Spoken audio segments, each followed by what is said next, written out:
का एक fitness test होता है, लेकिन नेताओं का फिटनेस टेस्ट तो चुनाव का मैदान होता है। और रायपुर यानी कि छत्तीसगढ़ में इस बार कांग्रेस बनाम बीजेपी में फिटनेस टेस्ट में लगभग सभी उतर गए हैं, क्या दिल्ली के बड़े नेता हो या फिर चुनाव में कार्यकर्ता। मैं इस समय हूँ विकास उपाध्याय के साथ, जो इस बार फिर एक बार रायपुर की वेस्ट सीट से चुनाव में जीतने की तैयारी कर रहे हैं। लेकिन क्या ये इस बार फिट है नेताजी? फिट बा बिल्कुल। कितना? देखिए, एक्सरसाइज को, फिटनेस को अपने जीवन का एक महत्वपूर्ण अंग बनाया है, और आज से नहीं, बहुत साल हो गए। आज चुनाव का आखिरी दिन है, फिर भी देखिए आप लोग अपने कैंपेन में हैं। मैं एक्सरसाइज के बिना जा नहीं रहा हूँ। एक्सरसाइज करूँगा फिर जाऊँगा। ये नियम है कि क्योंकि आप सुबह 5 बजे लौटे हैं, उसके बाद भी सुबह 6 से 7 एक्सरसाइज, तो 1 घंटे की नींद काफी हो जा रही है? देखिए, अभी तो चुनाव का समय है, 1 घंटा भी मिल रहा है वो बड़ी बात है। क्षेत्र और जनता, क्षेत्र छोटा है, जनता बड़ी है, लोगों के पास पहुंचना जरूरी है। सेटिस्फेक्शन मिलना चाहिए कि एक एक आदमी से हम मिलकर अपनी बात उनके सामने रख दिया। जनता आपको वोट क्यों करे? कोई 2 बातें जिस पर क्यों वोट? देखिए, 15 साल भारतीय जनता पार्टी की सरकार थी। 15 साल में भारतीय जनता पार्टी ने अपना विश्वास, अपना भरोसा इस प्रदेश की जनता से खो दिया। 3 बार उनको मौका मिला, 5 साल हम लोगों को अवसर मिला, बहुमत से ज़्यादा सीट पर हम चुनाव जीत कर आए। इन 5 सालों में दो साल कोरोना का भी मिला। कंबल ओढ़कर भारतीय जनता पार्टी के नेता घर में बैठ के आंदोलन कर रहे थे, कंबल ओढ़कर सो रहे थे। हम जनता के बीच में कोरोना के पेशेंट को गले लगाकर उनको हॉस्पिटल में एडमिट करा रहे थे। इन हाथों से कोरोना का पेशेंट अगर कहीं हॉस्पिटल में डेथ हो गई तो उस समय सरकारी नियम में उनके परिवार को उनकी डेड बॉडी नहीं दी जाती थी। इन हाथों से उनका अंतिम संस्कार भी किया है। बहुत मज़ेदार बात आपको कहता हूँ, मेरा विधानसभा में रिंग रोड है।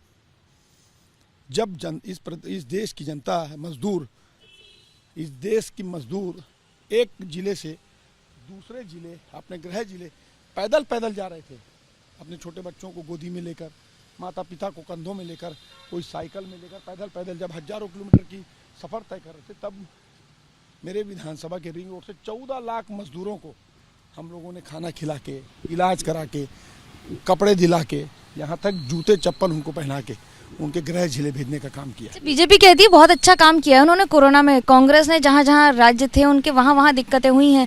कि अब कोरोना का मुद्दा क्यों आ रहा है? क्या मुद्दे कम पड़ गए हैं या ये मुद्दा रिवाइज किया जाए? मुद्दे नहीं, जनता हमारी एक स्पीच पे, हमारे एक लिपलेट पे, एक हैंडबिल पे हमको वोट देती है। क्यों? 5 साल की एक ऐसी कीमती चीज जिसका अधिकार उनके पास है, उस अधिकार का उपयोग करना होता है। इतना भरोसा है तो फिर स्कीम्स बदलने की क्या जरूरत है? महिलाओं को 15,000 रुपए अब देने की क्या जरूरत पड़ गई, बढ़ाने की? देखिए, स्कीम कांग्रेस पार्टी ने नहीं बदली, कांग्रेस पार्टी ने तो राहत दी है। हमने कर्नाटक में भी पहले दी, कर्नाटक में भी पहले राहत दी, कर्नाटक के बाद हिमाचल प्रदेश और अब छत्तीसगढ़। कर्नाटक और हिमाचल में कांग्रेस की सरकार है। गृह लक्ष्मी योजना के माध्यम से महिला बहनों के घर में पैसा जा रहा है। ये देना क्यों पड़ा? ये आवश्यकता क्यों पड़ी? एक तरफ भारतीय जनता पार्टी केंद्र में है, भारतीय जनता पार्टी लगातार महंगाई बढ़ा रही है। रसोई गैस का दाम, यूपीए की सरकार थी 455 रुपये में मिलता था, 1200 रुपये में रसोई गैस मिलता है। पेट्रोल डीजल का दाम, जब विश्व बाजार में कच्चे तेल का दाम, क्रूड ऑयल का दाम कम है तो पेट्रोल डीजल के दाम भी कम होना चाहिए, लेकिन भारतीय जनता पार्टी की सरकार में कम नहीं हो रहे। बीजेपी कहती है महंगाई अपनी जगह है, लेकिन हमने कम से कम अब जनता तक सीधे पहुंचा दिए पैसे, डायरेक्ट बेनिफिट ट्रांसफर।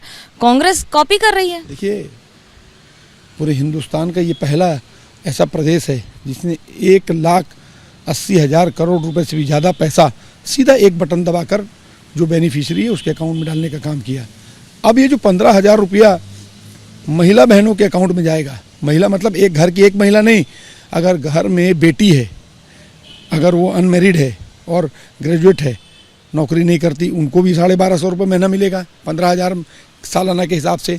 जो घर की बहू है उनको भी 1250 में मिलेगा, और जो घर की सास है उनको भी 1250 मिलेगा। मतलब एक घर में बेटी, बहू, सास है तो आप समझ लीजिए 350 रुपया हर महीने उनको मिलेगा। एक मिडिल क्लास, अच्छा इसमें काम किया होता तो बांटने की क्या जरूरत पड़ती है? भारतीय जनता पार्टी केंद्र में है, महंगाई लगातार बढ़ा रही है, राहत नहीं मिल रही। कैसे हम राहत देने, हम जनता को कैसे राहत दें? परिवार को कैसे मदद करें।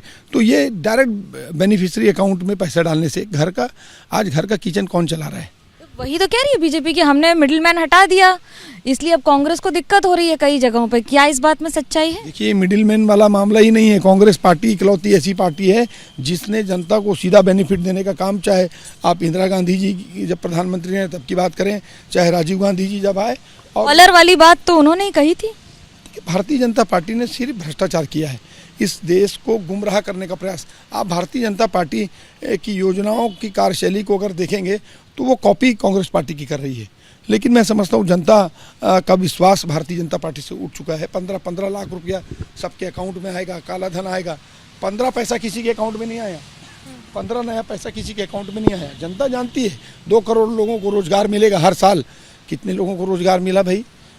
और छत्तीसगढ़ की बात मैं आपको कहूँ तो कांग्रेस पार्टी ने यहाँ चुनाव के पहले जन घोषणा पत्र बनाया था। हम घोषणा पत्र अपनी मर्जी से नहीं, हम जनता के बीच में जाकर घोषणा लिए थे। अच्छा, ये बताइए कि ये जो जिम बनाया है ये कैसे आपकी कोई स्कीम को भी रिफ्लेक्ट करता है क्या? देखिए, बिल्कुल ये ओपन जिम है और पूरे प्रदेश के हर गार्डन में, हर तालाब में, हर ऐसी एक्सरसाइज करने वाली जगह में ये जिम को हम लोगों ने लगाया। इसका ज़्यादा पैसा लगता नहीं और हर उम्र का व्यक्ति इसका उपयोग कर सकता है। और इसीलिए मैंने भी अपने घर में लगाया है और रोज़ सवेरे इसी में एक्सरसाइज मेरी होती है। नेताजी का इस बार फिटनेस टेस्ट में पास हो जाएंगे? भूपेश बघेल की सरकार दोबारा बनेगी? 100%। मैंने आपको कहा, फिटनेस में भी जनता के बीच में हमारे मुख्यमंत्री को आपने देखा है। हमारे मुख्यमंत्री जिस उम्र के हैं उस उम्र में जो डाइव वो नदी में लगाते हैं, मैं समझता हूँ हिंदुस्तान के बड़े बड़े नेता और हिंदुस्तान के, मैं तो ये भी कह सकता हूँ कि चुनिंदा नेता ही वो काम कर सकते हैं। देखिए, बड़ी दिलचस्प बात है कि एक नदी है या फिर यूं कहें कि ये जनता की परीक्षा का दरिया है और वोट लेके ही जीतना है। कैमरा पर्सन हेमंत सूद के साथ मनोज लोईवाल, रायपुर, छत्तीसगढ़, एबीपी न्यूज़।